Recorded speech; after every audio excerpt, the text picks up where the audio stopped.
Hi viewers, welcome back to my kitchen. Today I am going to share a high protein vegetarian dish which can be served with chapathi, rice as well as with dosa.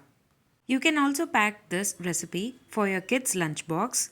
Now let's get into the preparation. First, boil 3 to 4 cups of water in a pot and add pinch of salt. Add the soya chunks to the boiling water. Switch off the heat and let them sit for about 5 to 10 minutes until they soften and increase in size.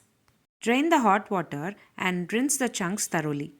In cold water, 2 to 3 times to remove the raw smell. Squeeze the water out of soya chunks gently but firmly. Next, heat oil in a pan. Add 15 ml of oil. Add the chopped onions.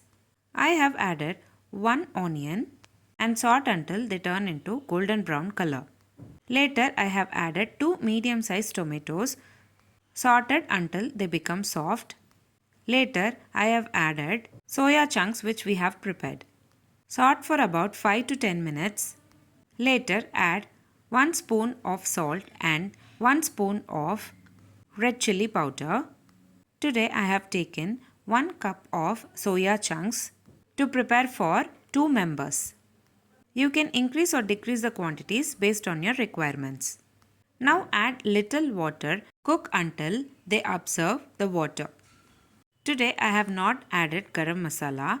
If you like to add more spices to your gravy, you can add garam masala. And that's it.